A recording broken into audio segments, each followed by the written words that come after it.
pertanyaan selanjutnya untuk pagi ini. Silakan. Selamat pagi Bapak. Ya. Salah satu juga yang lagi viral tentang pemimpin-pemimpin daerah di Indonesia, itu Gubernur Maluku Utara, Ibu Sherly Joanda. Memang sedang ramai diperbincangkan bahkan sampai level nasional. Masyarakat banyak suka dengan pekerjaan beliau. Tidak korupsi, lurus, lalu kemudian selalu kalau hadir ada solusi baik yang ditawarkan ke masyarakat. Dan sebetulnya kita berharap ini lahir dari Kupang, NTT, karena di sini banyak sekali pemimpin-pemimpin Kristen, Bapak. Iya. Tapi justru sebaliknya, mohon pencerahan. Iya. Ibu Sherly Joanda. Wow. Saya nonton di sebuah TikTok.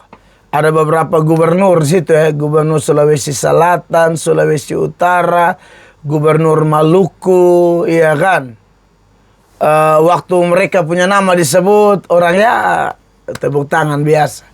Tapi pas Gubernur Maluku Utara, Pak Prabowo sebut, waduh pecah. Heboh benar-benar. Ya. Dia itu kalau nggak salah mungkin lulusan Petra ya. Iya. Dan saya bangga kan dia orang Kristen. Iya. Aduh itu bikin bangga sekali orang Kristen lagi. Ya. Seorang perempuan yang cerdas, smart, rendah hati. Dia saya mulai dari nol, saya belajar dari orang yang lebih tahu. Itu keren, jangan subodok lah baru bikin diri ke pintar-pintar, paling darah tinggi begitu. Oh mau ke sendok patah, ke kas keluar statement ini hari, kau bingung semua. Ini gila so omong apa nih? Iya, aduh. Minum mabok malam, biasa bikin statement, kan ada orang yang begitu. Ya, bersina malam dengan perempuan, besok su aturan baru keluar. Masyarakat, kok ini mengong satu bikin aturan apa? Kan kadang-kadang ada begitu, pemimpin begitu. Ya, di Konoha nih memang ketemu si banyak berdoa ini Konoha aduh. Gila, takut juga bikin aturan. Nah, Ibu Sherly, seorang yang wow, lagi hype. Viral, heboh sekarang nih. Jadi ini baru dia nama pemimpin luar biasa. Ya. Aduh keren sekali. Saya beberapa kali kalau kita buka TikTok nih, wih salah satu yang paling viral Mam Tua. Turun di mana? Solusi. Mau ketemu nelayan? Solusi. Pi resmikan gedung sekolah? Solusi. Ya. Pergi ke mana-mana? Solusi. Ya.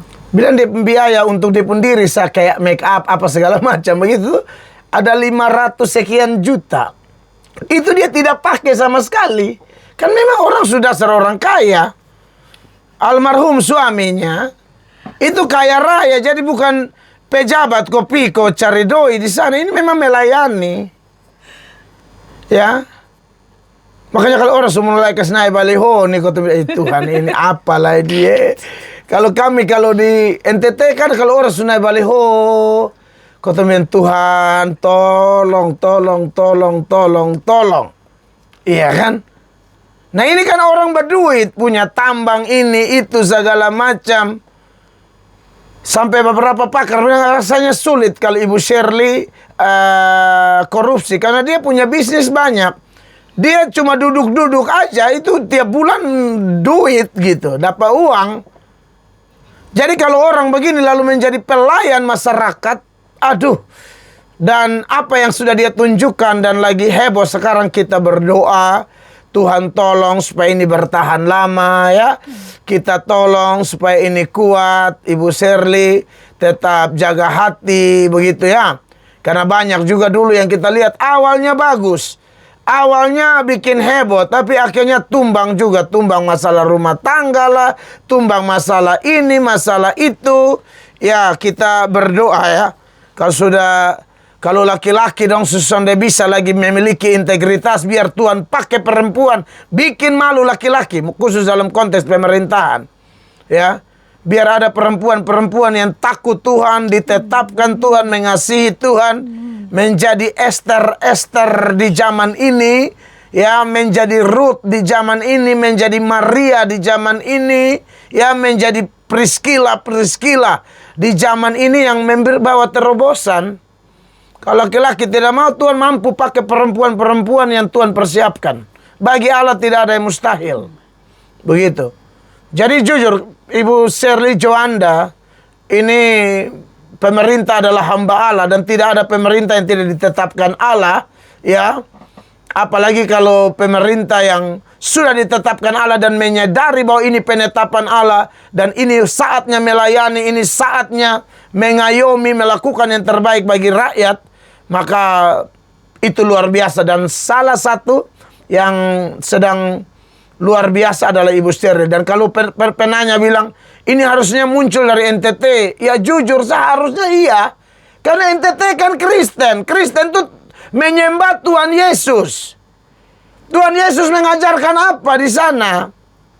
Matius 20 ayat 28.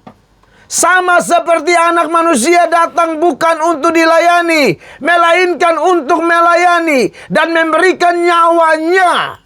Bukan melayani main-main, berkorban sampai memberikan nyawanya menjadi tebusan bagi banyak orang. Mungkin Anda bertanya, oh kita juga harus memberikan nyawa. Oh harus. Coba baca itu 1 Yohanes 3 ayat 16. Ya, ada seorang mengatakan bahwa kalau Anda percaya Yohanes 3 ayat 16 yang berbunyi, karena begitu besar kasih Allah akan dunia ini sehingga ia telah mengaruniakan anaknya yang tunggal supaya setiap orang yang percaya padanya tidak binasa melainkan beroleh hidup yang kekal, maka Anda harus percaya 1 Yohanes 3 ayat 16 yang berbunyi, demikianlah kita ketahui kasih Kristus. Kasih Kristus yang di Yohanes 3 ayat 16 tuh, yaitu bahwa ia telah menyerahkan nyawanya untuk kita. Sama dengan Matius 20 ayat 28 yang saya sebut tadi. Jadi kita pun wajib menyerahkan nyawa kita untuk saudara-saudara kita.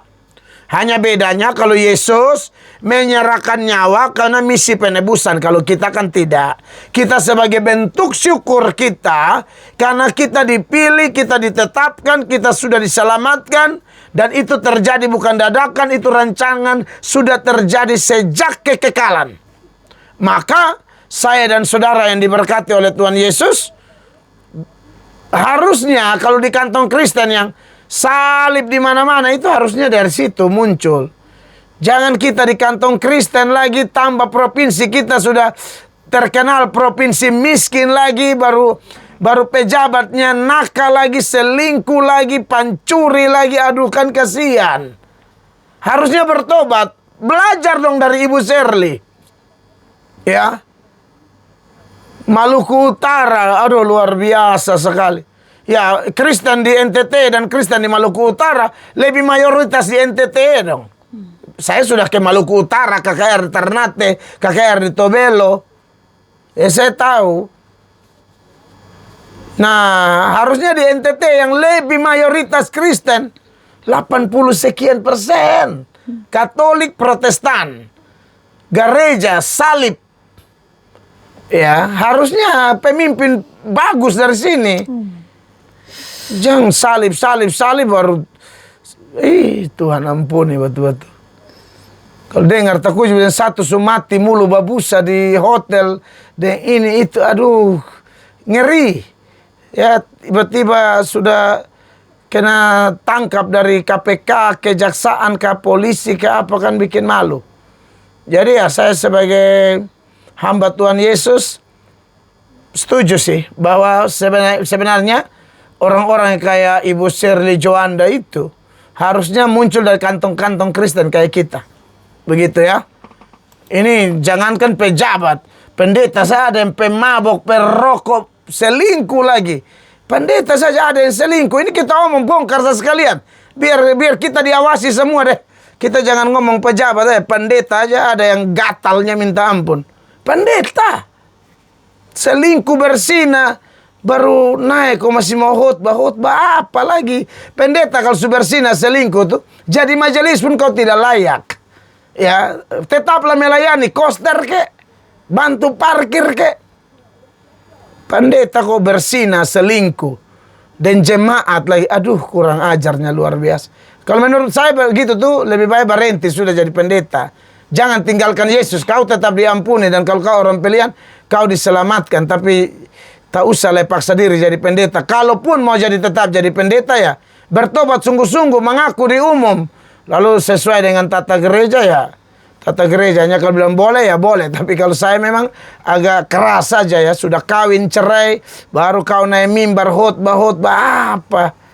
Nanti teladan buruk bagi umat. Kecuali tiap kali khotbah tuh kau khotbah kau bilang, ingat jangan seperti saya dulu ya, saya ini pejina dulu, saya selingkuh dan jemaat. Omong begitu supaya anak-anak muda tuh tahu, oh ini dosa. Tapi ya memang kita hati-hati pemimpin, karena generasi muda ini cepat meniru soalnya. Mereka kagum, mereka suka, mereka ikut saja. Lihat bapak tuh gatal tapi omong jago begitu. Ini bahaya ya. Tuhan berkati. Terima kasih.